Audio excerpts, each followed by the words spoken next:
Welcome to RTV. ప్రస్తుతం ఆంధ్రప్రదేశ్‌లో ఒక ఎన్నిక జరగబోతుంది. చాలా ప్రెస్టీజ్ ఇష్యూగా జరగబోతుంది. ఆ ఎన్నిక గతంలో అంటే రాజకీయ పరిస్థితుల్లో ఏ విధంగా ఎన్నికలు నిర్వహిస్తారో, ఒక గ్రామంలో ఒక సర్పంచ్‌కో, లేకపోతే ఒక ఎమ్మెల్యేకో, ఏ విధంగా రాజకీయ పార్టీలు ఏ విధంగా ఎలక్షన్స్ నిర్వహిస్తాయో, అంతకంటే భిన్నంగా ఈ ఎలక్షన్స్ అయితే ఇప్పుడు ఆంధ్రప్రదేశ్‌లో జరగబోతున్నాయి. అయితే ఈ ఎలక్షన్స్‌కి సంబంధించిన దాంట్లో ప్రత్యేకంగా న్యాయవాదులు మాత్రమే తమ ఓటు హక్కును వినియోగించుకునే పరిస్థితి ఉంటుంది. వీటిని బార్ కౌన్సిల్ ఎన్నికలు అని చెప్పి జరగబోతున్నాయి. అయితే అసలు ఈ బార్ కౌన్సిల్ ఎన్నికలు ఏంటి? ఎవరెవరు ఓట్లేయాలి? ఎంతమంది పోటీలో ఉంటారు?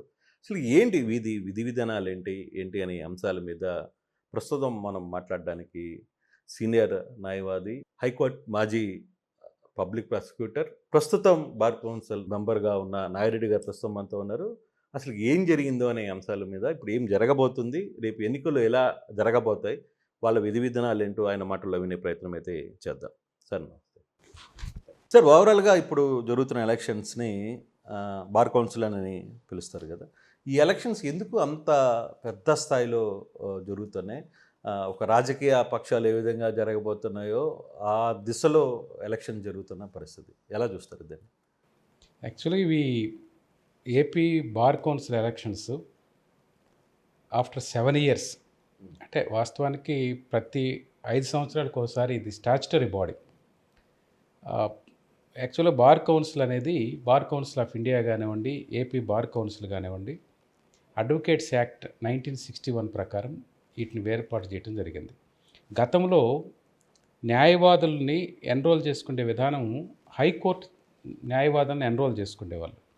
కానీ అడ్వకేట్స్ యాక్ట్ 1961 వచ్చిన తర్వాత న్యాయవాదుల యొక్క ఎన్రోల్మెంటు, అదేవిధంగా వాళ్ళ మీద ఏదైనా ఆరోపణలు వస్తే వాటిని డిసిప్లినరీ కమిటీకి రిఫర్ చేసే విధానం కానీ, ఇవన్నీ కూడా బార్ కౌన్సిల్ని ఒక స్టాచ్యుటరీ బాడీని దాన్ని ఏర్పాటు చేసి బార్ కౌన్సిల్ ఆఫ్ ఇండియా, అదేవిధంగా ప్రతి స్టేట్కి స్టేట్ బార్ కౌన్సిల్స్ని ఏర్పాటు చేసి వారి ఆధ్వర్యంలో ఈ ఎన్రోల్మెంట్ కానివ్వండి, ఎలక్షన్స్ కండక్ట్ చేయటం కానివ్వండి, ఈ స్టాచ్యుటరీ బాడీని దాన్ని ఏర్పాటు చేయటం జరిగింది.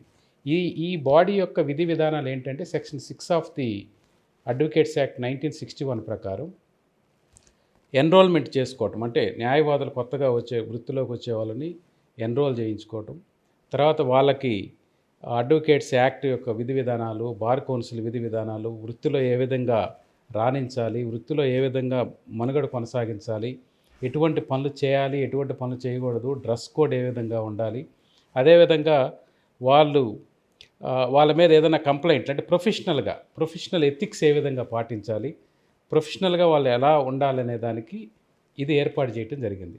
అంతేకాకుండా దీంతో పాటుగా వాళ్ళకు ఒక ట్రైనింగ్ లాంటిది ఒకటి ఏర్పాటు చేయటం, అదేవిధంగా వాళ్ళకు ఒక వెల్ఫేర్ ప్రోగ్రామ్స్ ఏర్పాటు చేయటం, వాళ్ళ మీద ఏదైనా ఆరోపణలు వస్తే వాటి మీద డిసిప్లినరీ కమిటీకి రిఫర్ చేయటం, దీనికి సంబంధించి అడ్వకేట్స్ని నియంత్రించుకునే విధానము వాళ్ళకి స్టాచ్యుటరీ బాడీ ఇండిపెండెంట్ ఒక ఆర్గనైజేషన్ ఉండాలనేసి ఈ బార్ కౌన్సిల్స్ ఏర్పాటు చేయడం జరిగింది. వాస్తవంగా ప్రతి 5 సంవత్సరాలకు ఒకసారి బార్ కౌన్సిల్స్ ప్రతి స్టేట్లో ఉండే బార్ కౌన్సిల్స్కి ఎలక్షన్స్ జరపాలి. That mandatory. అది దాని ప్రకారమే ఇప్పుడు ఎలక్షన్స్ జరుగుతున్నాయి. కానీ ఇప్పుడు జరుగుతున్న ఎలక్షన్స్ నిజంగా మనం కానీ చూసుకుంటే అంటే మీరు కూడా ఒకప్పుడు బార్ కౌన్సిల్ మెంబర్గా ఉన్నారు. ఇప్పుడు కొనసాగుతున్నాం. ఇప్పుడు అయిపోయింది నోటిఫికేషన్. సో ఇటువంటి సిచ్యువేషన్ చూస్తే ఇప్పుడు అసలు ఎందుకు అంత పెద్ద స్థాయిలో అంటే ఒక క్యాన్వాస్ నిలబడడం, లేకపోతే జనాలు గుంపులుగా ర్యాలీలు చేయడం, ఇంకా మిగతా వ్యవహారాలు మీకు తెలిసిందే. మరి ఎందుకు ఇంత ప్రెస్టీజియస్‌గా ఈ ఎలక్షన్ ఎందుకు తీసుకున్నారంటారు? యాక్చువల్గా ఇది ప్రొఫెషనల్ బాడీ. ప్రొఫెషనల్గా ఎలక్షన్స్ జరిగేటప్పుడు జనరల్ ఎలక్షన్స్కి దీనికి ఖచ్చితంగా డిఫరెన్స్ ఉండాలి. ఎందుకంటే ఈ ఎలక్షన్స్ అనేవి అడ్వకేట్స్ అందరూ ప్రొఫెషన్ చేసే అడ్వకేట్సే వాళ్ళు ఓటర్స్గా ఉంటారు. ఈ ఓటర్స్కి ఇప్పుడు దాదాపు 39,000 మంది ఓటర్స్గా ఏపీ బార్ కౌన్సిల్లో నమోదై ఉన్నారు. 60,000 మంది అడ్వకేట్స్ ఉన్నారు. వాళ్ళు ఓటర్స్గా నమోదైన వాళ్ళు 39,400 మంది. వీళ్ళు ఒక 25 మంది అడ్వకేట్స్ని ఎన్నిక చేసుకోవాలి. కానీ సుప్రీంకోర్టు ఇచ్చినటువంటి తీర్పు ద్వారా ఇప్పుడు మహిళలకు కూడా 30% ఇవ్వాలనే ఉద్దేశంతో ఒక 7 మహిళలకి ఆ, ఇందులో భాగస్వామ్యం ఇవ్వాలనేసి రిజర్వేషన్స్ ప్రొవైడ్ చేయడం జరిగింది. వాళ్ళలో ఒక 5 ఎన్నిక ద్వారా ఈ ఎన్నికల్లో పార్టిసిపేట్ చేసి వాళ్ళకి రిజర్వేషన్ ఉంది, స్పెషల్ రిజర్వేషన్. ఒక 2 బార్ కౌన్సిల్ ఆఫ్ ఇండియా వాళ్ళు కానీ సుప్రీంకోర్టు వాళ్ళు కోఆప్ట్ చేసే విధానం కొత్తగా ప్రవేశపెట్టారు. అవి పోను ఒక యాక్చువల్లీ ఇప్పుడు జరుగుతుంది 25 జరగాలి, 23కి మాత్రమే సుప్రీంకోర్టు జడ్జిమెంట్ ప్రకారం జరుపుతున్నారు. అంటే దీంట్లో మహిళలకు కూడా ప్రాధాన్యత ఇస్తున్నారు మహిళలకి సార్. 30% రిజర్వేషన్ అంటే సుప్రీం ఈ ఎలక్షన్ నుంచి అంటే ఈ ఎలక్షన్ నుంచే చేశారు. స్టార్ట్ అవుతుంది. రెగ్యులర్గా ఈ సంవత్సరమే అదే సుప్రీంకోర్టు డైరెక్షన్స్ ప్రకారం అది ప్రవేశపెట్టారు. ఇప్పుడు మనకి ఏపీ బార్ కౌన్సిల్కి 25 మందికి గాను 23 మందికి మాత్రమే ఎలక్షన్స్ జరుగుతున్నాయి. ఒక 2 అలా ఎలక్షన్స్ జరపకుండా కోఆప్ట్ చేయమనేసి సుప్రీంకోర్టు మహిళలను కోఆప్ట్ చేయమని చెప్పడం జరిగింది. ఇప్పుడు ఆ 23 మందిలో 5 మహిళలకి రిజర్వేషన్ ఉంది, 18 జనరల్గా ఎలక్షన్ జరుగుతూ ఉంది. ఈ 25 మందిని ఏ బార్ నుంచి అయినా వాళ్ళు కంటెస్ట్ చేయొచ్చు. 23 మందిని ఎన్నుకోవాలి. ఇది ప్రిఫరెన్షియల్ ఓట్ విధానం. ఇదంతా కూడా ఏంటంటే నేను ఓటింగ్ దగ్గరికి వస్తాను సార్. ఈ లోపల 23 మంది ఎన్నుకోవాల్సి ఉంటే 146 మంది ఈరోజు నామినేషన్స్ వేశారు. దాంట్లో 143 స్క్రీన్ టెస్ట్ అయింది, 143 మంది పోటీలో పోటీలో ఉంది. ఎందుకు అంత డిమాండ్ ఎందుకు పెరిగింది అసలు? ఏంటి ఇప్పుడు ఈ బార్ కౌన్సిల్ మెంబర్ అయిపోగానే వాళ్ళకి ఏమైనా నెత్తిన కిరీటాలు లేకపోతే ఇంకేమన్నా ఎక్స్ట్రాగా ఏమన్నా వచ్చే అవకాశం ఏమన్నా ఉంటుందా? బార్ కౌన్సిల్ మెంబర్ అయినంత మాత్రాన వాళ్ళకి ఎక్స్ట్రా వచ్చేది ఏమీ లేదు. వాస్తవానికి ఇది ఒక బాధ్యత మాత్రమే. దాన్ని బాధ్యతగా ఫీల్ అయ్యే వాళ్ళకి ఇంకొంచెం ఎక్స్ట్రా బర్డన్ ఇది వర్క్లో. ఇప్పుడు మేము ప్రతిరోజు మా కేసులు, ఆ తర్వాత ఆ బిజీలో పాటుగా ఈ ఏవైనా కంప్లైంట్స్ వస్తే వాళ్ళ మీద ఆ మీటింగులో ఆ కంప్లైంట్స్ తీసుకోవటం, వాటిని రిఫర్ చేయటం, తర్వాత ఆ మీటింగ్స్కి అటెండ్ కావటం. ఈ బార్ కౌన్సిల్లో అదేవిధంగా ఈ discipline committees and then welfare committees, executive committee అనేసి, ఎన్రోల్మెంట్ కమిటీ అనేసి ఇలా అనేక కమిటీస్ ఉంటాయి. ఈ కమిటీల్లో ఈ ఎన్నికైనటువంటి 23 మంది, ఇప్పుడు 25 మంది ఎన్నికవుతారు. ఈ 25 మందికి ఆ కమిటీస్లో ఒక 5-6 కమిటీస్ ఉంటే ఒక్కొక్క కమిటీలో ఒకరు చైర్మన్, ఒక 2 మెంబర్స్గా ఉండి ఈ కమిటీలలో వాళ్ళు బాధ్యతలు స్వీకరించాలి. ఇది ఒక రకంగా చెప్పాలంటే అదనపు బాధ్యత తప్పితే దానివల్ల ప్రత్యేకంగా ఎవరికి ఏదైనా వస్తుంది అని అంటే అది భ్రమ మాత్రమే. ఎందుకంటే నేను బార్ కౌన్సిల్ మెంబర్గా చేసి 7 years ఉన్నాను కాబట్టి మేము యాక్చువల్ 5 years ఉండాలి, ఒక 2 years అదనంగా ఉన్నాం కాబట్టి నేను ఈసారి పోటీ కూడా చేయట్లేదు. ఎందుకనంటే ఇప్పటికే మనం 7 years చేసాము, ఇంకా మళ్ళా కొత్త వాళ్ళకు కూడా అవకాశం ఇద్దామనే ఉద్దేశంతో నేను వాలంటీర్గానే పోటీ చేయట్లేదు. కానీ అది రెస్పాన్సిబిలిటీ తప్ప దానివల్ల ఏదైనా వస్తుంది అనుకొని పోటీ చేస్తే అది తప్పు. ఎందుకంటే ఇది స్టాచ్యుటరీ బాడీ. ఈ బాడీలో నుంచి మనం ఇప్పుడు ఎన్రోల్మెంట్ కమిటీ ఒకటి ఉంటుంది, కొత్తగా వచ్చే న్యాయవాదులు అందులో ఎన్రోల్ అవుతారు. వాళ్ళకి మనం మోడల్గా ఉండాలి తప్ప ఈ ఎన్నికల్లో బార్ కౌన్సిల్ మెంబర్ అయితే ప్రత్యేకంగా గుర్తింపు వస్తానో, లేకపోతే దానివల్ల మనకి ఇంకోటి ప్రొఫెషన్లో ఎవరు బాగా కేసులు చేయగలిగితే, ప్రొఫెషన్లో మనం ఎంత ముందుకెళ్ళగితే అవన్నీ చూస్తూ ఉంటారు. బార్ కౌన్సిల్ వల్ల వాళ్ళకి ప్రత్యేకంగా వచ్చేది ఏం లేదు. ఇది ఒక బాధ్యత తీసుకొని పనిచేయటం మంచిదే.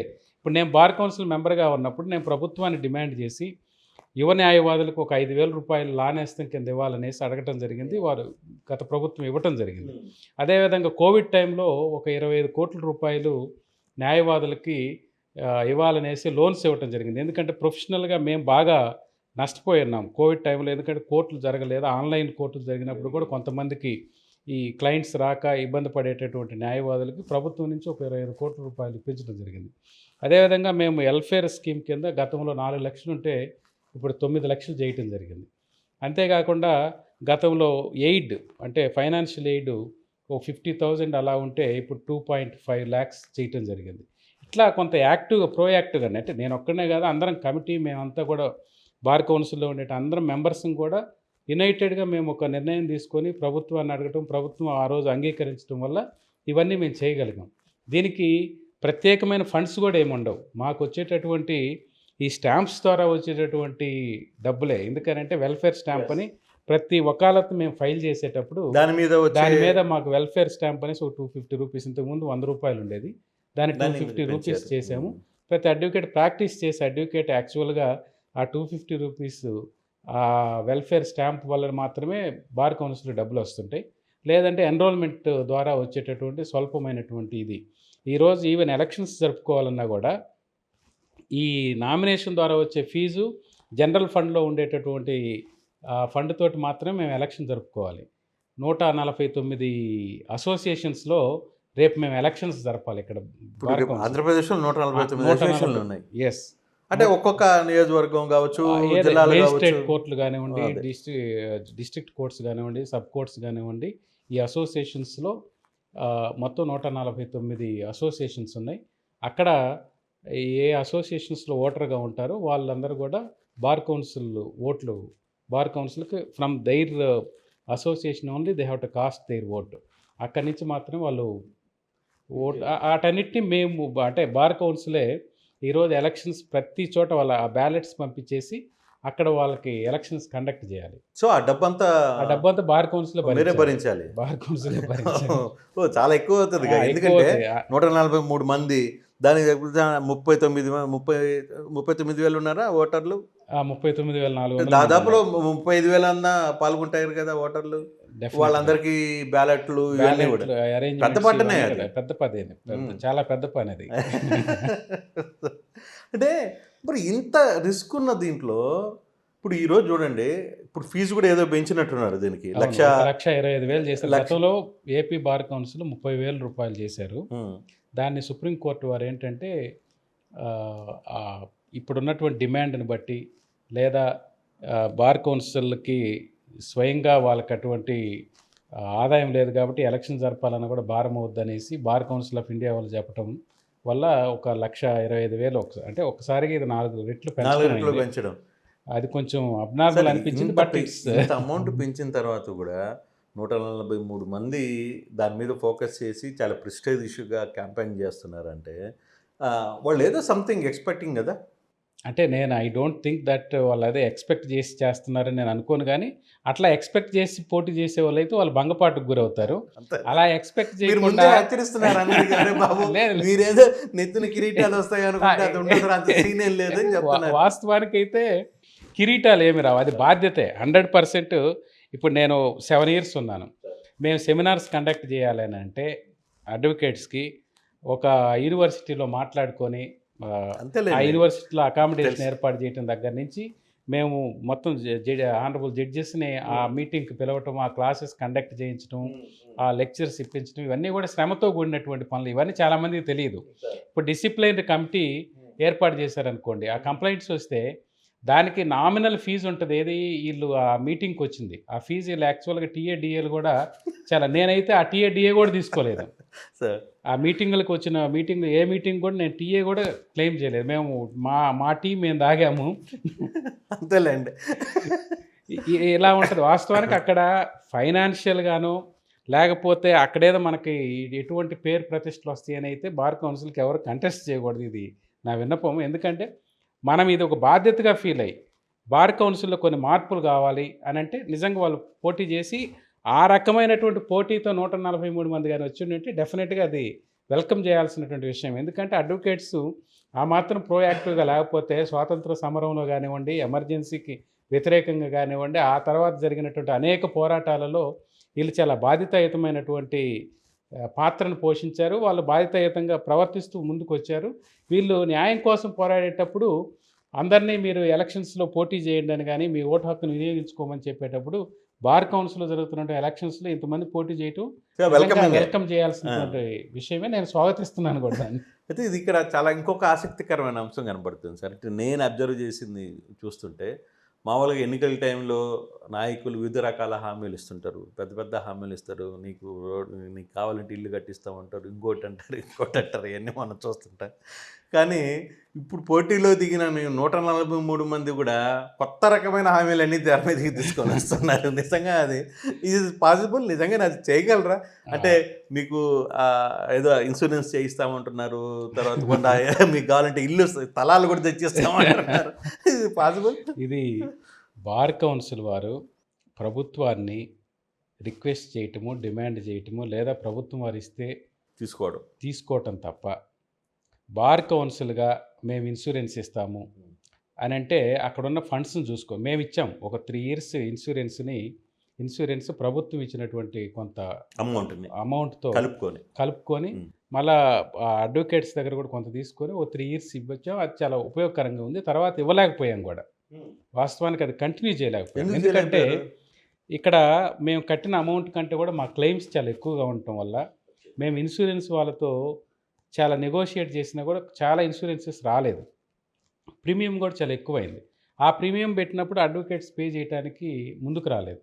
అందువల్ల మేము ఆ ఇన్సూరెన్స్ ప్రోగ్రామ్ అనేది నిజంగా చేయలేకపోయాం. ఒక యాక్సిడెంట్ ఇన్సూరెన్స్ పాలసీ ఒకటి బార్ కౌన్సిల్ వాళ్ళే పే చేసి చేస్తున్నారు. అది కొంతమందికి ఉపయోగం జరుగుతుంది. ఈవెన్ అడ్వకేట్స్కి వెల్ఫేర్ ఫండ్ కూడా ఒకటి సపరేట్గా వెల్ఫేర్ ఫండ్ అనేది ఒకటి ఉంది. దానికి వీళ్ళు సభ్యులు కావాలి, మనీ పే చేయాలి. చేస్తే దానికి చనిపోయిన తర్వాత అడ్వకేట్కి ఒక 9 lakhs మ్యాచింగ్ గ్రాంట్ అనేది ప్రభుత్వం ఇస్తుంది. ఇప్పుడు ఒక 4 lakhs. అది కూడా గతంలో స్టార్ట్ అయింది కదా. గతంలో స్టార్ట్ అయింది. గత ప్రభుత్వాన్ని ఒప్పించి మేము ఆ ముఖ్యమంత్రి గారు నిజంగా credit goes to chief minister, then chief minister Jaganmohan Reddy garu. ఎందుకంటే మేము 4 లక్షలు ఇవ్వాలనేసి అడిగినప్పుడు దాన్ని ఇంప్లిమెంట్ చేయడానికి ముందుకు వచ్చారు. అదేవిధంగా యువ న్యాయవాదులకు 5,000 రూపీస్ ఇవ్వండి వాళ్ళ ప్రొఫెషన్. ఎందుకనంటే ఈ లానాస్తం అనేది యువ న్యాయవాదులకు అవసరమే. ఎందుకంటే వాళ్ళకి ఎటువంటి ఇన్కమ్ ఉండదు. వాళ్ళు కోర్టుకు వచ్చి ఈ ప్రొఫెషన్లో ఒక 3 years శ్రమ చేయాలి. ఇనీషియల్ స్టేజ్లో వాళ్ళకి కేసులు రావు. అదేవిధంగా సీనియర్స్ పెద్ద వాళ్ళకి ఎటువంటి ఫెసిలిటీస్ కూడా ఇవ్వరు.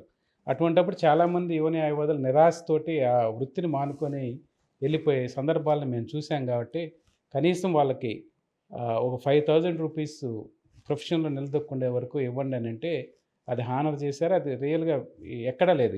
ఈ మన కంట్రీలో ఏదో ఒక చోట ఉందేమో, ఇది ఏపీలోనే, అంటే ఏపీలోనే స్టార్ట్ చేసి అది ఇంట్రడ్యూస్ చేయడం. ఆ క్రెడిట్ అందులో కొంత భాగస్వామ్యం నాకు కూడా ఉంది. అదే ఇది చెప్పుకోవడానికి బాగుండదు కానీ, బట్ ముఖ్యమంత్రి గారికి ఒప్పుతాను అది ఆ రోజు ఒప్పుకోవటం. మేము దాన్ని ఆ ప్రపోజల్ని పెడితే ఒప్పుకోవటం జరిగింది. అందులో భాగంగా 100 కోట్లు యాక్చువల్గా ట్రస్ట్ ఏర్పాటు చేయమన్నా చేశారు. ఒక దాంట్లో 25 crores ఇచ్చారు. ఇంకో 75 crores విధి విధానాలు ఫైనల్ చేసే క్రమంలో మార్పు జరిగింది. ఇప్పుడు అది కూడా ఆ పరిశీలనలో ఉంది. అది చేయాలనేసి దాన్ని డిమాండ్ చేయొచ్చు. ఇప్పుడు ఈరోజు పోటీ చేసే వాళ్ళందరూ కూడా ఆ 75 crores రావాలనేసి, ఆ లానేస్తాము 5,000 కంటిన్యూ కావాలని, మ్యాచింగ్ గ్రాంట్ ఇప్పుడు కోర్టుకు వెళ్తే కోర్టు వారు ఆ మ్యాచింగ్ గ్రాంట్ చాలా పెండెన్సీ ఉంటే ఆ పెండెన్సీ ఇవ్వమనేసి చెప్పారు. దాన్ని డిమాండ్ చేయాలి ప్రభుత్వం వచ్చేటట్టుగా. ఇటువంటి డిమాండ్ చేయటము. అదేవిధంగా అడ్వకేట్స్కి ఇప్పుడు జ్యుడిషియల్కి ఒక అకాడమీ ఉంది. అంటే వాళ్ళకి కంటిన్యూస్ ట్రైనింగ్ ఉంది. ఒక ఈ మధ్య చర్చ కూడా ఎక్కువగా జరుగుతుంది. అంటే జస్టిస్ పిఎస్ నరసింహం గారు మొన్న కూడా మాట్లాడిన ఏపీకి వచ్చిన సందర్భంలో అకాడమీ ఒకటి ఏర్పాటు చేయాలి, అడ్వకేట్స్ అకాడమీ ఒకటి ఏర్పాటు చేయాలని డెఫినెట్గా అది నిజంగా అది చాలా మంచిదే. కానీ ఈరోజు బార్ కౌన్సిల్ పరిస్థితి ఏ విధంగా ఉందనంటే, ఏపీలో ఈ రాష్ట్ర విభజన తర్వాత బార్ కౌన్సిల్కి హైకోర్టులో ఒక చిన్న ఆఫీస్, యాక్చువల్ చెప్పాలంటే ఇప్పుడు ఈ స్టూడియోలో 25 మంది స్టాఫ్ ఉన్నారు, 25 మంది బార్ కౌన్సిల్ మెంబర్స్ ఉన్నారు, ఒక సెక్రటరీ, చైర్మన్, అనేక డిసిప్లినరీ కమిటీస్ జరుగుతూ ఉంటాయి, ఎన్రోల్మెంట్ కమిటీస్ జరుగుతూ ఉంటాయి. మేము ఈరోజు ఎన్రోల్మెంట్ చేసుకోవాలనంటే మాకు ఒక సపరేట్ ఆఫీస్ లేక, కోర్టు శనివారం ఆదివారం కోర్టు లేనప్పుడు అక్కడ ఎన్రోల్మెంటు హైకోర్టులో వాళ్ళ పర్మిషన్ తోటి అక్కడ ఎన్రోల్మెంట్ చేసుకుంటున్నాం. అదేవిధంగా బార్ కౌన్సిల్ మీటింగ్స్ జరుపుకోవాలనంటే మ్యాండేటరీగా మంత్లీకి ఒకసారి కానీ 2 monthsకి ఒకసారి కానీ చేసుకుండే క్రమంలో మేము అసోసియేషన్, హైకోర్టు అసోసియేషన్లో మా మీటింగ్స్ జరుపుకుంటున్నాం. మీకు స్పేస్ లేదు, స్పేస్ లేదు. ఫస్ట్ ఈ బార్ కౌన్సిల్ పోటీ చేసే వాళ్ళందరికీ కానీ మనం ఈవెన్ ప్రభుత్వం కూడా ఆలోచించాలి. హైకోర్టు వారికి కూడా ఏంటంటే బార్ కౌన్సిల్ స్టాచ్యుటరీ బాడీ అది. ఎందుకంటే ఈ జడ్జెస్ కావాలన్నా, లా ఆఫీసర్స్ కావాలన్నా, లేదా మంచి అడ్వకేట్స్ కావాలన్నా కూడా ఈ బార్ కౌన్సిల్ ఎన్రోల్ అయిన వీళ్ళు ఇచ్చేటటువంటి ఇన్పుట్ నుంచే వాళ్ళందరూ కూడా రేపు రిక్రూట్ అవుతారు. కాబట్టి బార్ కౌన్సిల్ స్ట్రెంగ్తన్ చేయాల్సినటువంటి అవసరం ఉంది. బార్ కౌన్సిల్కి స్పేస్ ఇవ్వాల్సిన అవసరం ఉంది. బార్ కౌన్సిల్కి కొంత దానికి ఒక శాంక్టిటీ ఇవ్వాల్సినటువంటి అవసరం ఉంది. అది ప్రభుత్వం మీద ఉంది, హైకోర్టు వారి మీద ఉంది. అదేవిధంగా బార్ కౌన్సిల్ వారు కూడా దాని మీద, ఎందుకంటే మేము అనేక స్టేట్స్లో చూస్తున్నాం, వాళ్ళకు ఒక సపరేటు బార్ కౌన్సిల్ ఆఫీస్ ఇంతకుముందు ఏపీ హైకోర్టు ఉమ్మడిగా ఉబడ్లో ఉన్నప్పుడు కూడా ఉన్నప్పుడు ఉండింది కదా. సపరేట్గా ఉంది. ఉండింది. మేము మీటింగ్స్ కండక్ట్ చేసుకోవడానికి కానీ లేదా పైన ఎన్రోల్మెంట్ చేసుకోవడానికి కానీ ఇవన్నీ ఉండేవి. ఇప్పుడు అటువంటి పరిస్థితి ఈ ఈ హైకోర్టు లేదు. భవిష్యత్తులో జరుగుద్దనేసి మేము భావిస్తున్నాం. ఈ బార్ కౌన్సిల్ మెంబర్స్ కూడా భవిష్యత్తులో వాటి మీద దృష్టి పెట్టాలి. అంతేగాని మీరే ఉచిత హామీలు ఇవ్వకండి అని చెప్తున్నారు. ఉచిత హామీలు ఇవ్వటానికి వీళ్ళ చేతిలో ఏమీ లేదు. అదే అది పై- తెలియక నేను నిన్న కూడా వేరే కొన్ని పాంప్లెట్స్ కొంతమంది చూస్తుంటే మేము 5,000 ఇస్తాము, ఉమ్. ఆ తర్వాత మీకు రిటైర్మెంట్ బెనిఫిట్స్ ఇస్తాము, అవి ఇస్తాము, ఇవి ఇస్తామని చాలామంది చెప్తున్నారు. మేము మెంబర్స్గా చేసిన వాళ్ళకి మాత్రమే ఆ వాస్తవాలు తెలుసు. తెలియని వాళ్ళు అక్కడేదో జరిగిపోతుంది, జరిగిపోతుంది. అక్కడేదో విపరీతమైన డబ్బులు ఉన్నాయి అనుకుంటున్నారు. ఒక్క పైసా కూడా ఎవరు ఏది చేయటానికి లేదు. ఎందుకంటే అది 1975 నుంచి ఇప్పటి వరకు కూడా ఒక సిస్టమేటిక్గా నడుస్తున్నటువంటి ఒక వ్యవస్థ అది. దాంట్లో ఏదో జరిగిపోయింది అనుకున్న అపోహలు పట్టం తప్పితే అందులో ఏమీ జరిగేదేమీ లేదు. కొన్ని ఈ బార్ కౌన్సిల్ నడిపే విధానంలో డిఫరెన్స్ ఆఫ్ ఒపీనియన్స్ మెంబర్స్ మధ్య ఉండొచ్చేమో కానీ ఆ బార్ కౌన్సిల్లో ఏదో జరుగుతుంది అనేది, ఎందుకంటే సిస్టము అది చాలా ఇప్పటి నుంచి ఎస్టాబ్లిష్ చేసినటువంటి ఒక పర్ఫెక్ట్ సిస్టమ్ ఉంది అక్కడ. దాన్ని ఎవరు ఏం చేయడానికి లేదు. ఇప్పుడు ఫైనాన్షియల్గానే ఆడిట్ చేయాల్సిందే. And at the same time a కమిటీస్కి ఆ కమిటీస్ ఎంప్లాయీస్ కానీ వీళ్ళంతా కూడా సిస్టమేటిక్గా పనిచేయాల్సిందే. దాంట్లో ఏదో జరిగిపోతుంది కరెక్ట్ కాదు. కాకపోతే కొన్ని ఈ జరిగే వాటిలో కొన్ని లోపాలు ఉన్నాయి. ఆ లోపాలని ఎవరైనా ఎత్తి చూపొచ్చు, బార్ కౌన్సిల్ మెంబర్స్ ప్రశ్నించవచ్చు, దాన్ని రెక్టిఫై చేయొచ్చు. ఆ డిఫెక్ట్స్ని చేసేసి బార్ కౌన్సిల్ సజావుగా నడిపించడానికి, బార్ కౌన్సిల్ని స్ట్రెంగ్తన్ చేయడానికి, ఫైనాన్షియల్గా స్ట్రెంగ్తన్ చేయడానికి, అదేవిధంగా బార్ కౌన్సిల్కి కొంచెం పవర్స్ తీసుకోవడానికి, ఇవన్నీ వీటి కోసం ఈ స్వతంత్ర న్యాయ వ్యవస్థను కాపాడాలంటే బార్ కౌన్సిల్ కూడా స్వతంత్రంగా ముందుకు నడవాల్సినటువంటి అవసరం ఉంది. కాబట్టి దాని మీద పనిచేయాలి ప్రతి ఒక్కరు కూడా. ఈ పోటీ చేసే వాళ్ళు కూడా ఇచ్చే హామీలలో మేము అడ్వకేట్స్ అకాడమీ కావాలి, ట్రైనింగ్ కావాలి, అదేవిధంగా సెమినార్స్ కండక్ట్ చేపిస్తాము, అడ్వకేట్స్ వాళ్ళ వృత్తిలో నిలదొక్కోవడానికి కావాల్సినటువంటి స్కిల్స్ ఏర్పాటు చేస్తాము, ఇవి చెప్పాలి. కానీ అదేవిధంగా వెల్ఫేర్ స్కీమ్స్ కూడా అడ్వకేట్స్ని ఆదుకోవడానికి వెల్ఫేర్ స్కీమ్స్ని ప్రభుత్వం నుంచి మేము రాబడతాము, ఉన్న డబ్బులను కూడా సక్రమంగా వినియోగిస్తామని చెప్పడంలో తప్పులేదు. కానీ ప్రభుత్వం మిగిలిన రాజకీయ పక్షాలు ఇచ్చేటటువంటి హామీలని లాగా మేము ఏదో చేసేస్తాము ఏంటంటే ప్రభుత్వానికి వీలు కాదు బడ్జెట్ కదా. ఉంటుంది, కానీ దీని బడ్జెట్ చాలా తక్కువే ఉంటుంది. ఇందులో ఉన్న డబ్బులతో చేయగలిగింది వాస్తవానికి. సార్, ఇందాక మీరు ఒక ఇంపార్టెంట్ సబ్జెక్ట్ చెప్పారు. అంటే బార్ కౌన్సిలింగ్లో కౌన్సిలర్లు సంబంధించిన వాటిల్లో లాయర్లు చేస్తున్న కొన్ని వ్యవహారాలు ఎథిక్స్ అనేది చాలా ఇంపార్టెంట్. కానీ ఇప్పుడు కొందరు లాయర్లు వ్యవహరిస్తున్న తీరు, కొందరు లాయర్లు కేసులు ఎదుర్కోవడం, కొన్ని లాయర్లు సెటిల్మెంట్లకి ఫాలో కావడం, వీటి మీద మీకు ఎటువంటి అంటే మీరంటే కౌన్సిల్కి ఎటువంటి అథారిటీ ఉంటుంది? వాళ్ళు ఏదైనా చర్యలు తీసుకునే దానికి ఛాన్స్ ఉంటుందా? ఎలా ఉండబోతుంది? బార్ కౌన్సిల్ యాక్చువల్గా స్టాచ్యుటరీ బాడీ.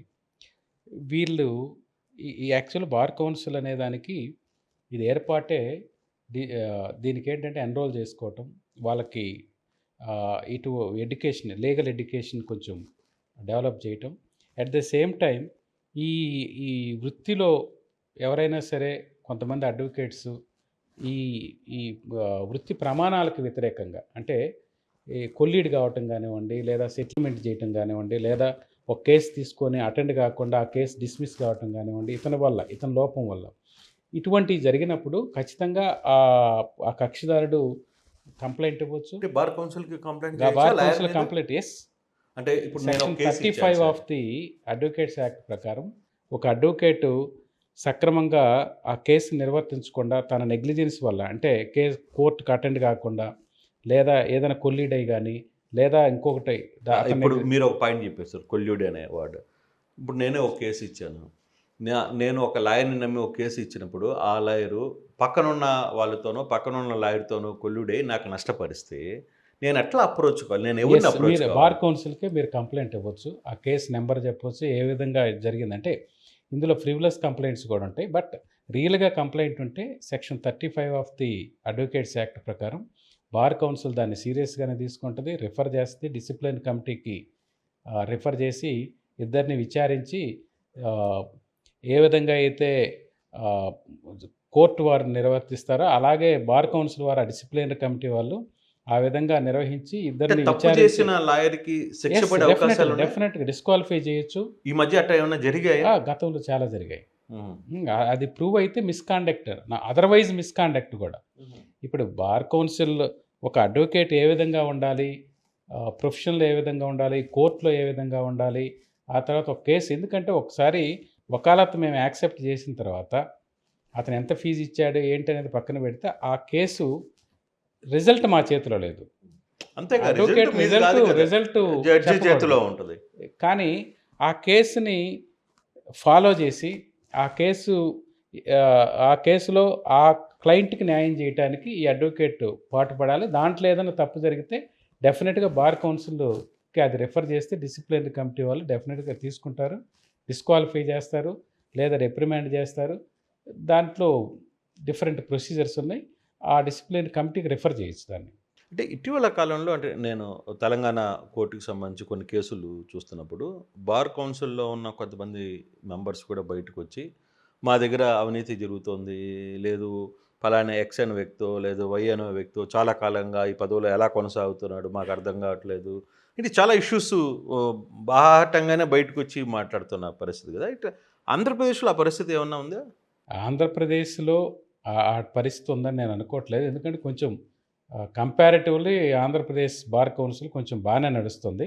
బట్ ఓవరాల్గా అయితే బార్ కౌన్సిల్ ఆఫ్ ఇండియాలో కానీ కొన్ని బార్ కౌన్సిల్స్లో కానీ ఎక్కువ సార్లు పోటీ చేయటం, ఒకరే కంటిన్యూ కావటం వల్ల దాని మీద కొంత క్రిటిసిజం అయితే ఉంది. ఎందుకనంటే వీళ్ళు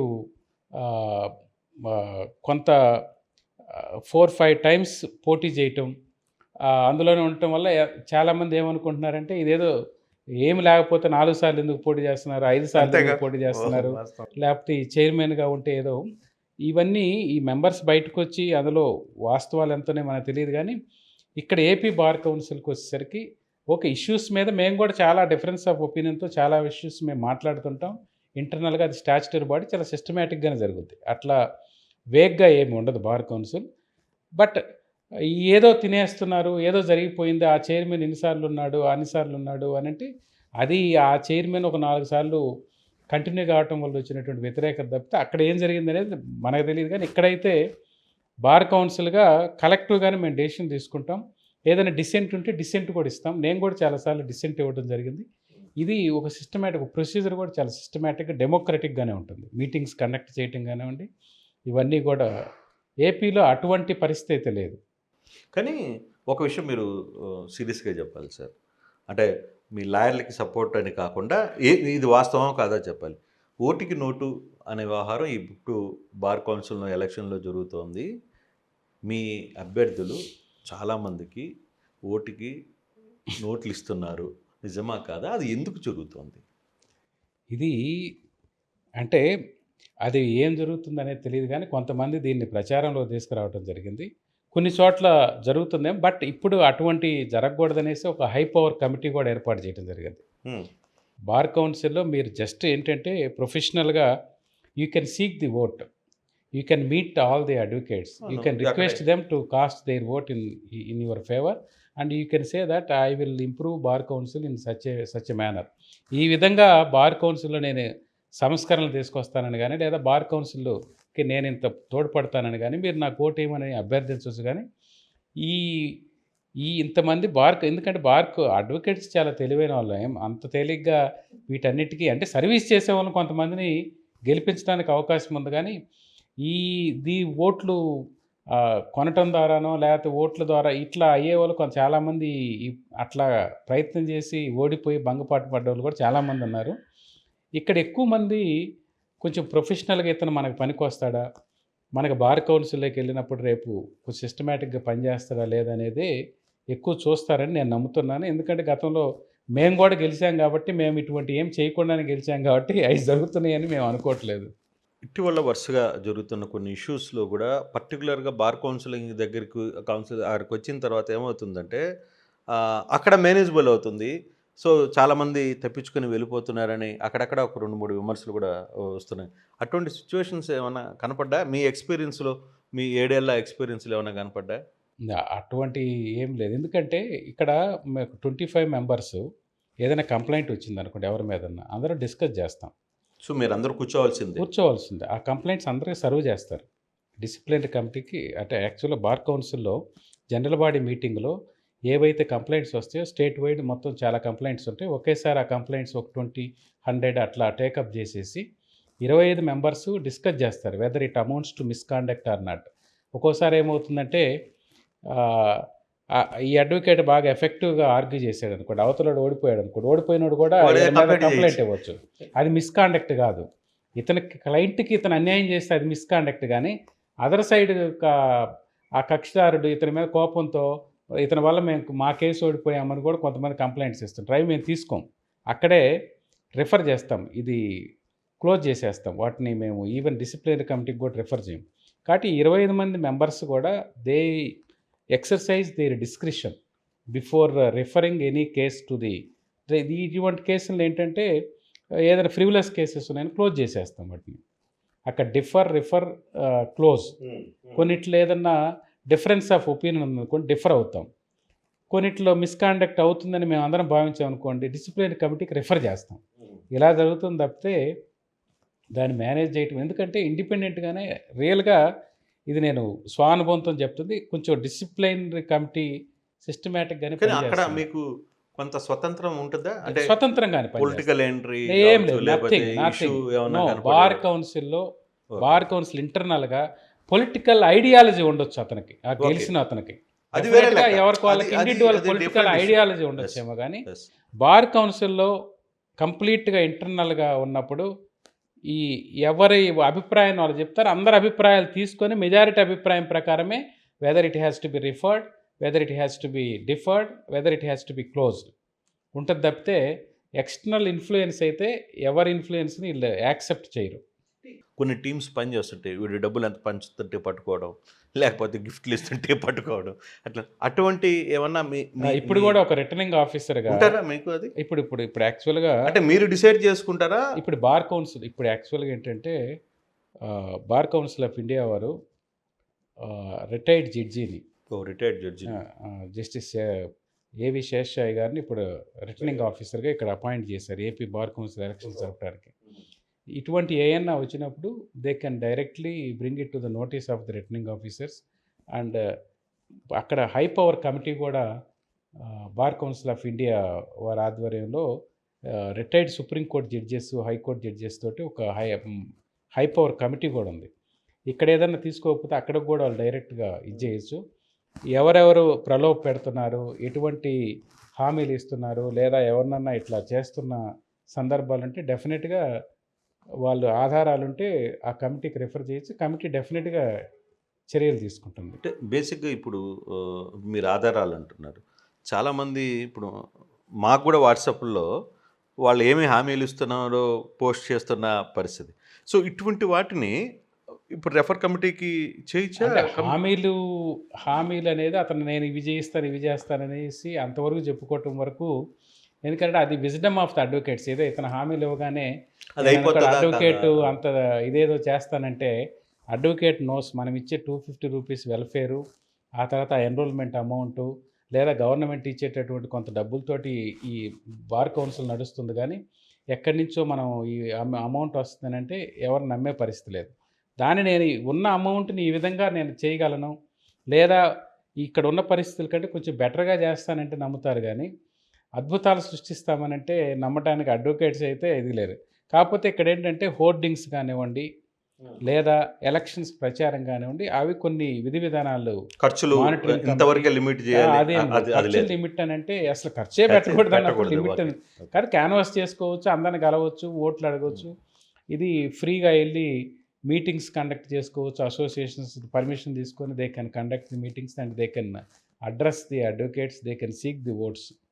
to that extent it is permissible.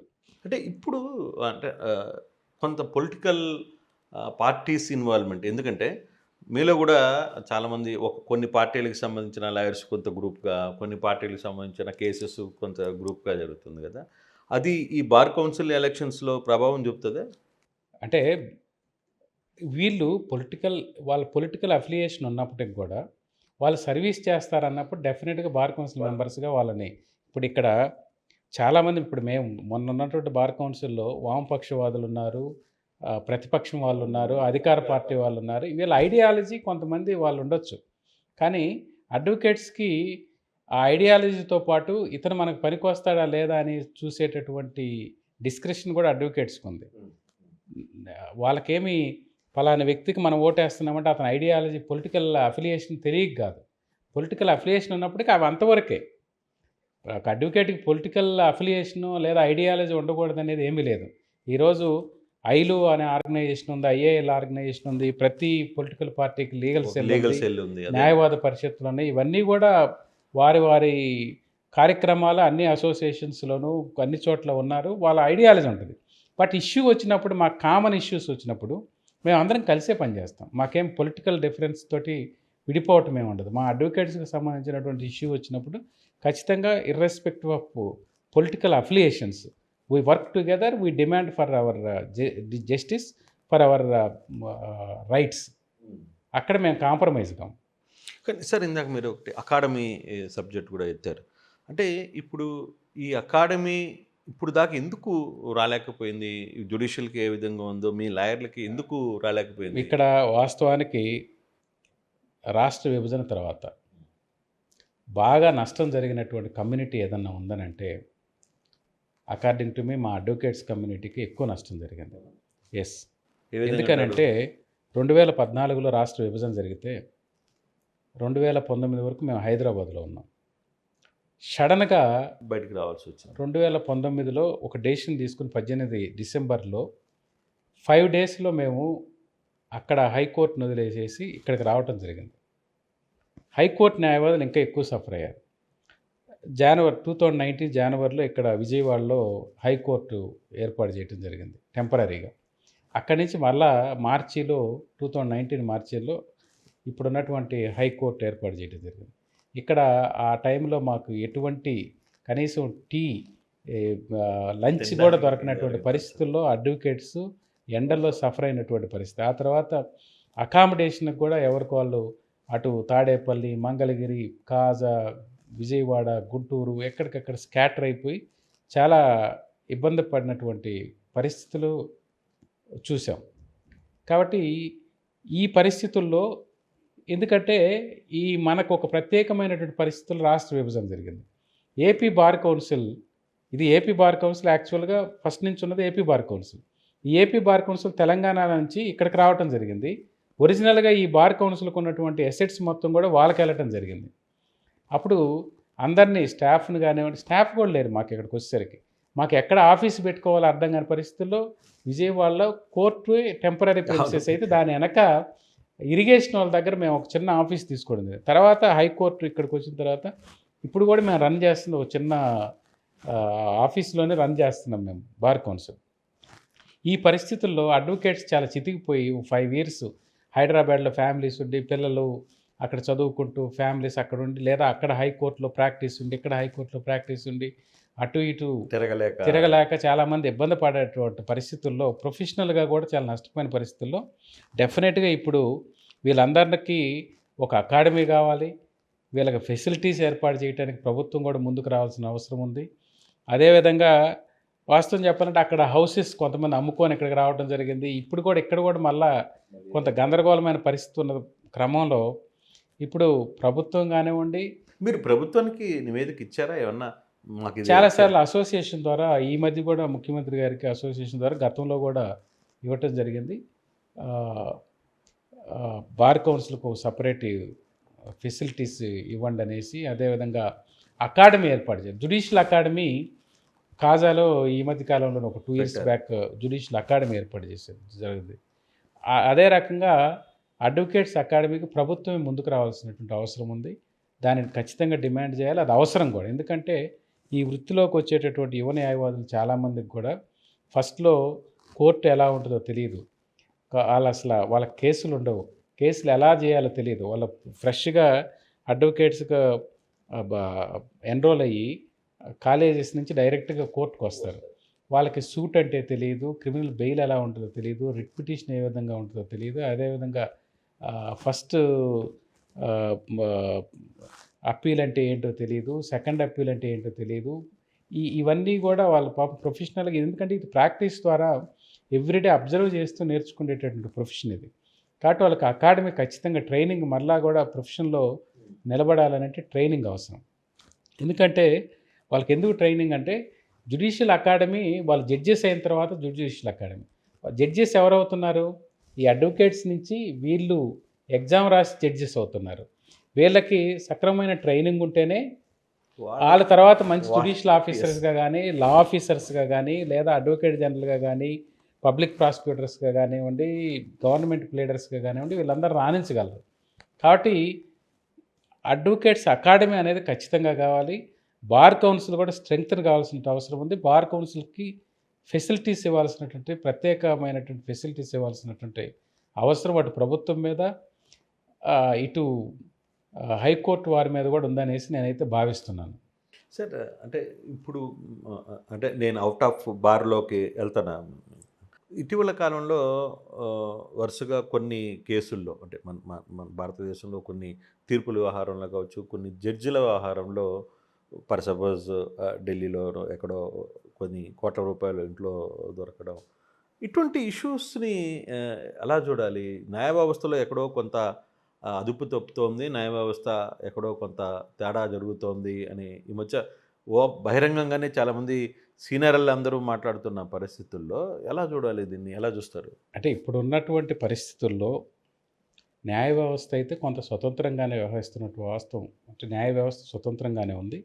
కొన్ని చోట్ల కొన్ని ఆరోపణలు రావటము, వాళ్ళ మీద అభిశంసన పెట్టడము, తర్వాత ఇప్పుడు పార్లమెంట్లో జరుగుతుంది అది. మీరు ఉదాహరించింది కూడా వాళ్ళు యాక్చువల్గా జ్యుడిషియరీ వెంటనే ఒక కమిటీ ఏర్పాటు చేసి ఆ కమిటీ రిపోర్ట్ బేస్ చేసుకొని ఈరోజు ఇది ఉంది. కాకపోతే ఇప్పుడున్నటువంటి పరిస్థితుల్లో న్యాయ వ్యవస్థ స్వతంత్రతని కాపాడుకుంటూనే ముందుకు కొనసాగాలి. కొన్ని అక్కడక్కడ అబరేషన్స్ జరుగుతూ ఉంటాయి. వాటిని చూసి న్యాయ వ్యవస్థ, ఎందుకంటే ఈరోజు ఎవరికి అన్యాయం జరిగినా అందరూ చూసేది న్యాయ వ్యవస్థ వైపే.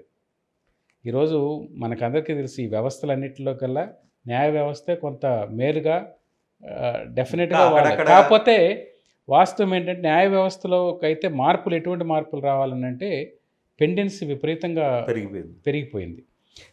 Justice delayed is justice denied అనేసి ఈ ఆలస్యం వల్ల చాలామంది ఈ సిస్టంలోకి రాకుండా ఆల్టర్నేటివ్ మెథడ్స్లోకి వెళ్ళేటటువంటి పరిస్థితి ఉంది. కాబట్టి జడ్జెస్ సంఖ్య పెంచాల్సినటువంటి అవసరం ఉంది, కోర్టుల సంఖ్య పెంచాల్సినటువంటి అవసరం ఉంది. అదేవిధంగా ఈ కొలిజియం సిస్టమా, ఎన్జేఏసీనా అనేటటువంటి ఇప్పుడు అది బాగా చర్చ జరుగుతూ ఉంది. ఎక్కువ మంది ఎన్జేఏసీ రావాలనేసి జ్యుడిషియల్ సర్వీస్ ద్వారానే రిక్రూట్మెంట్ చేసుకోవాలనేది కూడా ఎక్కువగా నడుస్తూ ఉంది. కాబట్టి అటు స్వతంత్ర వ్యవస్థని స్వతంత్రతను కాపాడుకుంటూ ఆ వైపుగా ప్రయాణించడం వల్ల లాభం జరుగుద్ది. ఆ వైపు ప్రయాణించడం వల్ల ఎక్కువ మందికి న్యాయం చేయడానికి అవకాశం ఉంది. ఫర్ సపోజ్ ఇప్పుడు 2-3 కొన్ని ఇష్యూస్ సార్, ఇందాక మీరు చెప్పినట్టుగానే ఒక తీర్పు వల్ల, లేదా నేను తీర్పుల గురించి మాట్లాడదలుచుకోవట్లేదు, బట్ ఒక ఇన్సిడెంట్లో ఒక రకమైన తీర్పు వచ్చినప్పుడు వెంటనే దాని మీద ఒక కౌంటర్ కూడా వస్తుంది. ఇప్పుడు ఒక తీర్పు వస్తే ఇది అయి ఉంటుంది, లేదు ఇంకోటి జరిగి ఉంటుంది అనే ఒక కౌంటర్ ఇమీడియట్గా ఓపెన్గా మాట్లాడుకుంటున్న పరిస్థితులు ఇప్పుడు చూసిన చాలా జడ్జిమెంట్స్లో దీని వెనకాల అది జరిగిందంట, దీని వెనకాల ఇది జరిగింది అనేది. సో అటువంటి కాంప్లికేషన్స్, అటువంటి అపోహలు ఇప్పుడు దాన్ని సృష్టించేవాళ్ళు. అదేవిధంగా ఇప్పుడు no system is about the criticism.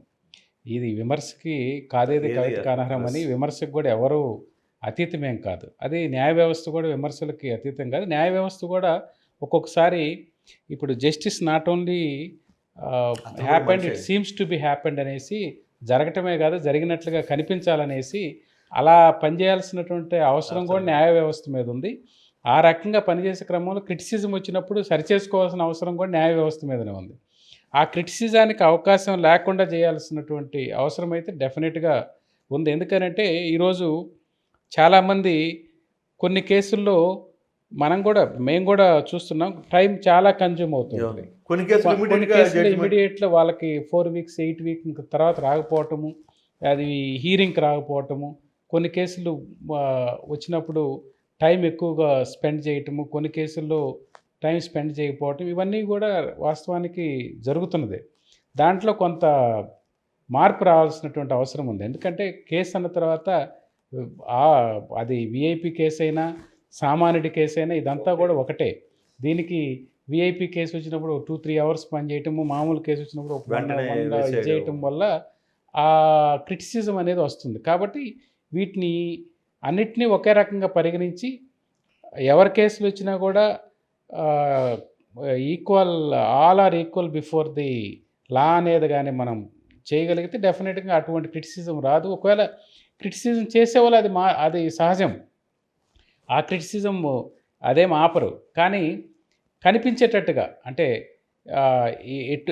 ఇదేమి ఇందులో వాస్తవానికి న్యాయ ప్రకారమే జరిగిందనేటటువంటి ఈ ఆరోపణలు లేకుండా చేయాల్సిన బాధ్యత అయితే న్యాయ వ్యవస్థ మీద ఉంది. అంటే ఇటీవల హైకోర్టు జడ్జి నియామకాలు కూడా కొత్త ప్రాసెస్లోకి తీసుకోవాలని ఒక చర్చ జరుగుతోంది. నిజంగా దాంట్లో ఏమన్నా మార్పులు వచ్చే అవకాశం ఏమైనా కనపడుతుందా సార్? ఈ వాస్తవానికి ఏంటంటే ఇప్పుడున్న సిస్టమ్స్లో కొలిజియం సిస్టమ్ ద్వారా మాత్రమే ఈ నియామకం జరుగుతుంది. యాక్చువల్గా ఎక్కడ కూడా ప్రపంచంలో మన ఇండియాలో తప్ప జడ్జెస్ని అపాయింట్ చేసుకోవడం ఎక్కడా లేదు. కానీ అది ఎందుకు వచ్చింది అని అంటే ఎగ్జిక్యూటివ్కి ఆ పవర్స్ ఇస్తే వాళ్ళకి జ్యుడిషియరీ ఏ విధంగా పనిచేయాలనే విషయం తెలియక ఎట్లంటే అట్లా అపాయింట్ చేస్తారు. కాబట్టి కొంత ఈ న్యాయ వ్యవస్థలో రావాల్సినటువంటి మార్పుల మీద first judges case, second judges case అనేసి ఒక 2 కేసెస్ జరగడం జరిగింది. ఎన్జేఏసీ వచ్చినప్పుడు కూడా దాని మీద ఏది కొలిజియం ఉండాలా లేకపోతే జ్యుడిషియల్ సర్వీసెస్ ద్వారా తీసుకోవాలా అనే దాని మీద చాలా సంఘర్షణ జరిగిన తర్వాత ఈ కొలిజియం సిస్టమే ప్రస్తుతానికి బెటర్ అనేసి ఆ రోజుకి ఈ కొలిజియం సిస్టమ్ అడాప్ట్ చేసుకోవడం జరిగింది. అయితే ఈ కొలిజియం సిస్టంలో కూడా ట్రాన్స్పరెన్సీ ఉండాలి. డెఫినెట్గా ట్రాన్స్పరెన్సీ రావాల్సినటువంటి అవసరం ఉంది. అదేవిధంగా ఈ నియామకంలో మెరిట్ కానివ్వండి, అదేవిధంగా అన్ని ప్రాంతాల వారికి అవకాశం ఇవ్వటం కానివ్వండి, ఇవన్నీ కూడా జరగాలనేది ప్రతి ఒక్కరూ కోరుకుంటుంది. కాబట్టి అది అలా రావటం మంచిది. కాంపిటెన్సీ ఉండాలి. ఎందుకంటే ఇప్పుడు మనం ఏదో అనుకుంటున్నాం కానీ జడ్జెస్ చాలా వర్క్ చేయాల్సిన అవసరం ఉంది. అది 24/7 వాళ్ళ వర్క్. మనం ఏదో అనుకుంటున్నాం కానీ జడ్జెస్ వాళ్ళు చేయాల్సినటువంటి, ఎందుకంటే ఒక్క రోజులో మనకి పెండెన్స్ చాలా ఎక్కువగా ఉంది. 100 కేసులు ఒక్కొక్క రోజు జడ్జెస్ వాళ్ళు డిక్టేట్ చేయాల్సినటువంటి అవసరం ఉంటుంది. మళ్ళీ ఇంటికి పోయిన తర్వాత కూడా ఆ స్టెనోల్ని ఇంటికి పిలిపించుకొని వాళ్ళు వర్క్ చేస్తారు. మళ్ళీ మార్నింగ్ అన్ని కేసులు చదువుకోవాలి. ఇవి తెలియక వాళ్ళు అసలు నిజం చెప్పాలంటే చాలా శ్రమ చేస్తారు. ఒత్తిడిలో ఉంటారా? డెఫినెట్గా. అంటే ఒత్తిళ్ళు అంటే బయట నుంచి ఒత్తిడి కాదు, పని ఒత్తిడి. డెఫినెట్గా పని ఒత్తిడి ఉంటుంది. పని ఒత్తిడి అనేది డెఫినెట్గా ఉంటుంది వాళ్ళకి. అందువల్ల ఆ 2 days శనివారం ఇప్పుడైతే చాలామంది ఏంటంటే కోర్టులు 2 రోజులు ఎందుకు జరగట్లేదు, 6 రోజులు.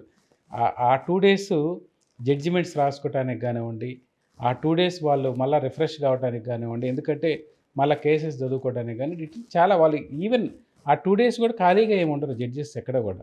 తర్వాత వీళ్ళు జ్యుడిషియల్ అకాడమీకి వెళ్ళి క్లాసెస్ ఇస్తూ వస్తుంటారు. ఆ తర్వాత వీళ్ళు ఏదైనా అసోసియేషన్స్ కొన్ని ఫంక్షన్స్కి వచ్చి అడ్రస్ చేయమంటే అడ్వకేట్స్ని అడ్రస్ చేస్తారు. నిజంగా ఇక్కడ జడ్జెస్కి వాళ్ళు చేసే శ్రమకి వాళ్ళు పొందేది చాలా తక్కువ వాస్తవానికి. కాబట్టి చాలా మార్పు రావాల్సిన అవసరం ఉంది. వాళ్ళకి ఈవెన్ శాలరీ విషయంలో కూడా చాలా మార్పు రావాల్సిన అవసరం ఉంది.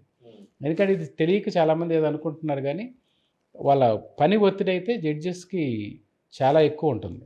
అందుకని ఈరోజు న్యాయమూర్తుల సంఖ్య పెరగాల్సి ఉంది. ఏపీ హైకోర్టులో కూడా న్యాయమూర్తుల సంఖ్య పెరగాలి. పెరిగితేనే ఈ పెండెన్సీ, లేకపోతే ఈ పెండింగ్స్ సంబంధించిన ఆహారంలో కొన్ని సంవత్సరాలు పడుతున్న కేసులు కూడా ఉన్నాయి కదా. దానివల్ల లబ్ధిదారుడు నష్టపోతున్నాడు, కక్షిదారుడు నష్టపోతున్నాడు. అసలు ఏం జరుగుతుందో అర్థం కాక, ఇది ఎప్పుడు అవుతుందో తెలియక కొన్ని కేసులు మన కళ్ళ ముందే ఎన్ని సంవత్సరాల నుంచి జరుగుతున్న కేసులు జరుగుతున్నాయో. సో ఆ జాప్యం జరిగే కొద్దీ దాంట్లో ఉన్న కొందరు వాడుకునే అవకాశం కూడా ఉంది కదా. అసలు యాక్చువల్గా ఏంటంటే చాలామందికి మేము కోర్టుకి ఎందుకు వచ్చామనే వాళ్ళు కూడా ఉన్నారు. ఎందుకనంటే వాళ్ళకి 10 years 15 years అని అంటే ఒక జనరేషను. కొంతమంది 20 years కేసులు, సెకండ్ అప్పీల్స్, ఫస్ట్ అప్పీల్స్ అనేసి సివిల్ అప్పీల్స్ అయితే 20 years పెండింగ్ ఉన్నాయి.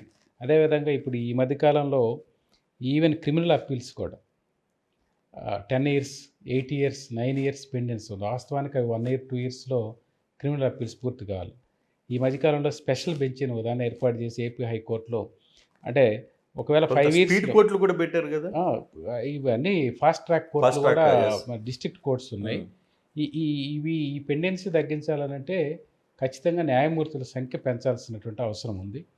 ఆహ్, లేదంటే ఈ డిలే వల్ల సిస్టమ్ మీద కూడా చాలామంది కోర్టుకు రావాలంటే మనం కోర్టుకు పోయినా కూడా చాలా లేట్ అవుద్ది అనేటటువంటి ఖర్చుతో కూడిన పని ఖర్చుతో కూడా. కూడిన పని అనేసి ఆల్టర్నేటివ్ మెథడ్స్కి వెళ్ళేటువంటి పరిస్థితి ఉంది. కాబట్టి ఇప్పుడు ఈ ఆర్బిట్రేషన్ వచ్చినా, మీడియేషన్ వచ్చినా, కన్సిలియేషన్ వచ్చినా, తర్వాత న్యాయమూర్తుల సంఖ్యలు పెంచకుండా, కోర్టులు పెంచకుండా ఈ పెండెన్సీని తగ్గించడం అనేది చాలా కష్టమైనటువంటి పని. సరే, ఇప్పుడు ఆల్టర్నేట్ అని చెప్పి అంటున్నారు. ఆల్టర్నేట్ అంటే ఏ విధంగా అతను ఏ విధంగా మానసిక ఒత్తిడికి లోనవుతున్నాడు చెప్పండి.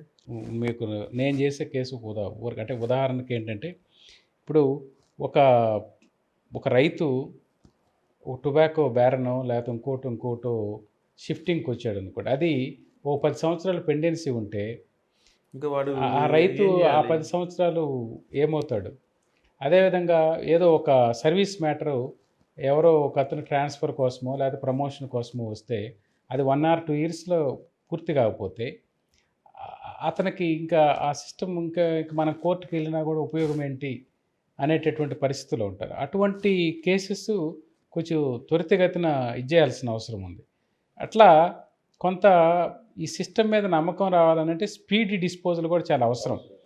ఇప్పుడు రిటైర్ అయిన తర్వాత రిటైర్మెంట్ బెనిఫిట్స్ రాలేదని కోర్టుకు వస్తే వాడికి ఇక్కడికి ఎప్పుడు వచ్చిన తర్వాత అతను ఒక 10 ఇయర్స్, 5 ఇయర్స్ ఉంటే అతనికి ఈ సిస్టమ్ మీద ఏం నమ్మకం ఉంటుంది? రిటైర్ అయ్యి ఆ బెనిఫిట్స్ కోసం అతను ఏదో అప్పులు చేసుకొని నిలబడి ఉంటే మనం దాన్ని డిసైడ్ చేయకుండా 5 ఇయర్స్ ఉంటే దానివల్ల నిజంగా వాళ్ళు రిటైర్ అయిన వాళ్ళు ఈ సిస్టమ్ మీద వాళ్ళకి ఫెయిత్ రావాలనంటే డెఫినెట్గా అటువంటి కొన్ని కేసెస్ ఉన్నాయి. కొన్ని సెన్సిటివ్ కేసెస్ అవి ఎక్కువ కాలం ఉంచడానికి వీల్లేదు. అటువంటి ప్రమోషన్స్ విషయంలో కానివ్వండి, రిటైర్మెంట్ విషయంలో బెనిఫిట్స్ వచ్చే విషయంలో కానివ్వండి, లేదా కొన్ని కేసెస్ను త్వరితగతిన చేయకపోతే అదే delay of justice is denial of justice అనేసి ఆ డిలే Definitely గా చేయకపోవడానికి వీలు లేనటువంటివన్నీ కూడా ముందుగానే టైం ప్రాతిపదికన చేయాల్సిన అవి చర్యలు తీసుకుంటున్నారు, కానీ ఇంకా కొంత మార్పు రావాల్సినటువంటి అవసరం ఉంది.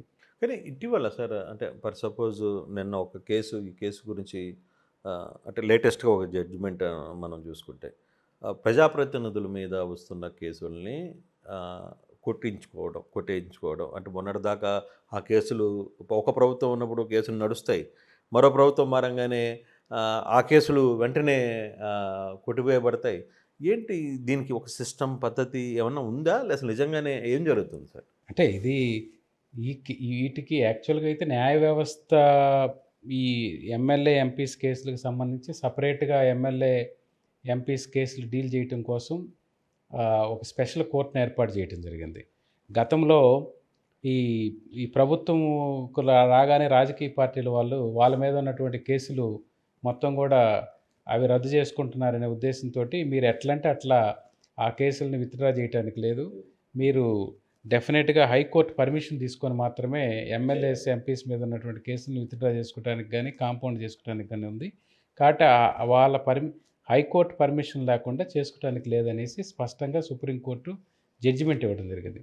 సుప్రీంకోర్టు ఇచ్చినటువంటి జడ్జిమెంట్ ప్రకారమే స్పెషల్ కోర్ట్స్ కూడా ఏర్పాటు చేయడం జరిగింది ఎమ్మెల్యేస్కి ఎంపీస్ కేసు. ఇక్కడ మనకు విజయవాడలో ఎమ్మెల్యేస్ ఎంపీస్ కోర్టు స్పెషల్గా ఏర్పాటు చేయడం జరిగింది. కాబట్టి ఇప్పుడు అది ఏ విధంగా జరుగుతుందనేది అంటే మేము పెండెన్సీ ఉన్న కేసుల గురించి మాట్లాడటం కరెక్ట్ కాదు, లేదా కొంతమంది అయితే ఆ క్రిటిసిజానికి అయితే ఎవరు కూడా అవకాశం ఇవ్వకుండా ఈవెన్ అంటే ఇక్కడ ఏమవుతుందంటే మిస్టేక్ ఆఫ్ ఫ్యాక్ట్ కిందనో లేకపోతే ఆ ప్రభుత్వం ఉన్నప్పుడేమో ఇన్వెస్టిగేషన్ చేసి ఛార్జ్ షీట్ ఫైల్ చేయడం, ప్రభుత్వం మారగానే ఆ ఇన్వెస్టిగేషన్ అధికారుల మీద ఛార్జ్ తీసుకోవాలి కదా, వాళ్ళ మీద కేసు కట్టాలి. డెఫినెట్గా అదైతే అది మిస్టేక్ ఆఫ్ ఫ్యాక్ట్ అని రెఫర్ చేయటము, లేకపోతే ఏమీ లేని కేసులో ఏదో ఉందని చెప్పటము, ఉన్న కేసులో లేదని చెప్పటము, ఇది యాక్చువల్గా ఐఓస్ చేసే పని. లేదా దానికి సంబంధించినటువంటి ఆఫీసర్స్ మీద డెఫినెట్గా, యాక్షన్ ఎందుకనంటే తీసుకోవాలి కదా. వాళ్ళు కూడా ఇప్పుడు పోలీసు వ్యవస్థ కూడా స్వతంత్రంగానే పనిచేయాలి, కానీ అదేదో మరి ప్రభుత్వ ఆధ్వర్యంలోనో లేకపోతే ఇంకొకటి లేకపోతే దగ్గర మినిస్టర్లు చెప్పినట్లు ఎమ్మెల్యేలు చెప్పినట్లు పనిచేయడానికి పోలీస్ వ్యవస్థ లేదు వాస్తవానికి. ఒక ఐఓకి ఇన్వెస్టిగేషన్ ఆఫీసర్కి స్వతంత్రంగా అతను ఆ స్వతంత్రత కోల్పోయిన రోజు ఈ క్రిటిసిజం వస్తుంది. వాళ్ళు ఇక్కడ ప్రభుత్వంలో ఉన్న వాళ్ళు ఎమ్మెల్యేలు, ఎంపీలు, మినిస్టర్లు చెప్పినప్పుడు ఒక రకంగా, వాళ్ళు లేనప్పుడు ఇంకొక రకంగా, చట్టము ప్రభుత్వం ఉన్నప్పుడు చుట్టమయ్యి ప్రభుత్వం లేనప్పుడు అది దానికి శత్రువై పనిచేస్తే డెఫినెట్గా అది ప్రజల్లో కూడా తిరుగుబాటు వస్తుంది. అటువంటి పనులు చేయటానికి లేదు. పోలీసులు కూడా వాళ్ళ స్వతంత్రత, ఇప్పుడు న్యాయ వ్యవస్థ ఏ విధంగా అయితే స్వతంత్రంగా తన పని తను చేసుకుపోతుందో, ఈ వ్యవస్థ కూడా ఆ రకంగా పనిచేయాల్సినటువంటి అవసరం ఉంది. సో అంటే ఇది చూడ్డానికి కూడా అరే ఈ గవర్నమెంట్ మారంగానే ఇంకోటి వస్తుంది, లేదు మా గవర్నమెంట్ వస్తే మా కేసులు ఎత్తేస్తాంలే, లేదు మీ గవర్నమెంట్ వస్తే మీ కేసులు ఎత్తేసుకోండి, ఇప్పుడు మీరు ఎన్నైనా కేసులు పెట్టుకోండి, ఒక చర్చ జరుగుతుంది. డెఫినెట్గా ఇప్పుడు కూడా మేము కూడా చాలా కేసులు చూసాం.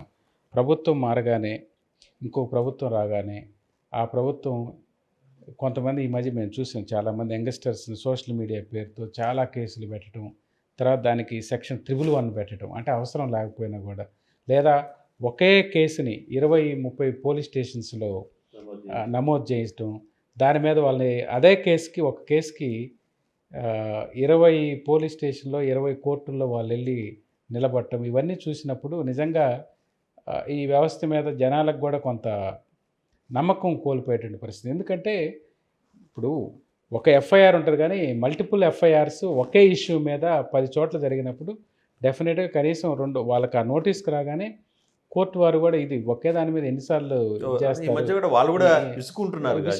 ఇవి జరిగేవి. కాబట్టి పోలీసు వారు ఈవెన్ కేసు రిజిస్టర్ చేయాలనంటే వాళ్ళకు ఒక ఎఫ్ఐఆర్ చేయాలన్నా కూడా ఇప్పుడున్నటువంటి కొత్త బిఎన్ఎస్ఎస్ ప్రకారం ప్రిలిమినరీ ఎంక్వైరీ కండక్ట్ చేసుకోవాలి, లేదా ప్రైమా ఫేస్ కేసు ఉందా లేదా అని చూసుకోవాలి. ఆ తర్వాత అవన్నీ చేయకుండానే 7 years బిలో ఉంటే 41 నోటీస్, అంటే ఇప్పుడు 35(4) ప్రకారం నోటీస్ ఇవ్వాలి. ఇవేమీ చేయకుండా అక్కడ కేసు ఫైల్ చేయమనగానే ఫైల్ చేసేసి అందులో వాడికి ఏం ఇంజూరీ లేకుండానే 307 పెట్టడం, లేకపోతే ఒక 2 కేసెస్ ఛార్జ్ షీట్స్ ఫైల్ చేసి రిపీటెడ్గా తప్పులు చేస్తుంటే 111 సెక్షన్ 111 పెట్టమనంటే ఏమి కేసులు లేకుండానే 111 పెట్టడం, ఇవన్నీ చూస్తే జనాలకు కూడా ఈ వ్యవస్థ అపహాస్యంగా పనిచేస్తుంది, ప్రభుత్వం ఎట్లా చెప్తే అట్లా పనిచేస్తుంది అనేసి ఈ సిస్టమ్ మీద నమ్మకం కోల్పోయే రకంగా ఉంది. అది పోలీసు వాళ్ళు చేసే పని. అది దానివల్ల రేపు వీళ్ళు చేసే పనుల వల్ల రేపు ప్రభుత్వం మారితే వీళ్ళు కూడా ఆ రకంగా నష్టపోవటం జరుగుతుంది.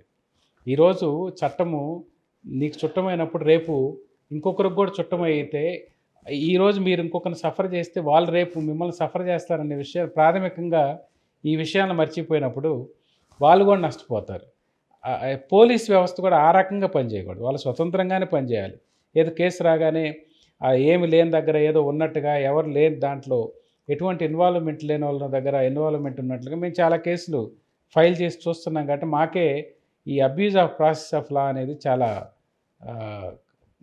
చాలా బాధాకరం. దానివల్ల సిస్టమ్ మీద నమ్మకం పోద్ది. సార్, ఫైనల్గా బార్ కౌన్సిల్ మెంబర్కి పోటీ చేస్తున్న చాలామంది మీ మిత్రులు, మీ జూనియర్స్ చాలామంది ఉన్నారు, వాళ్ళందరికీ ఏం చెప్పబోతున్నారు చెప్పండి? ఒక సీనియర్ లేదు అంటే ఇక్కడ చాలామంది మా సీనియర్స్ కూడా పోటీ చేసే ఉన్నారు. వాళ్ళందరికి మనం చెప్పేది ఏమంటే, అంటే బార్ కౌన్సిల్ ఎన్నికల్లో పోటీ చేసి మీరు బార్ కౌన్సిల్ని దాని యొక్క ఔన్నత్యాన్ని, అంటే బార్ కౌన్సిల్ స్టాచ్యుటరీ బాడీ, అది by act of parliament advocates act ద్వారా వచ్చినటువంటి స్టాచ్యుటరీ బాడీ.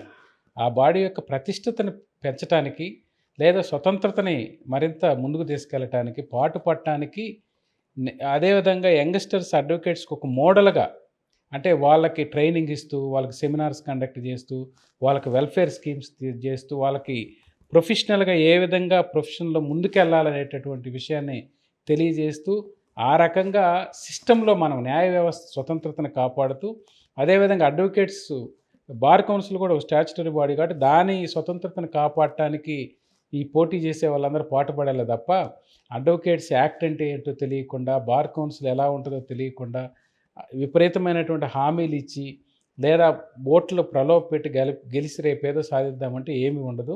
అటువంటి వాళ్ళు ఇప్పుడు అటువంటి వాళ్ళని యాక్చువల్‌గా గెలిపించొద్దని కూడా నా విన్నపం. మంచి వ్యక్తుల్ని అంటే ప్రొఫెషనల్‌గా బాగుండే వాళ్ళని న్యాయ వ్యవస్థని గాని స్వతంత్రంగా ఉండేటటువంటి బార్ కౌన్సిల్ వ్యవస్థని అడ్వకేట్స్‌కి వీళ్ళు సర్వీస్ చేయగలరు, మంచి చేయగలరు అనుకునే వాళ్ళకి మాత్రమే ఓట్లేయమని నేను అందరి న్యాయవాదుల్ని కోరుకుంటున్నాను. Right sir. Thank you sir. Thank you sir. Local to global news at your finger tips. మీ చేతిలో ఒక ఆయుధం. Download Raw TV app. Media legend Ravi Prakash is back.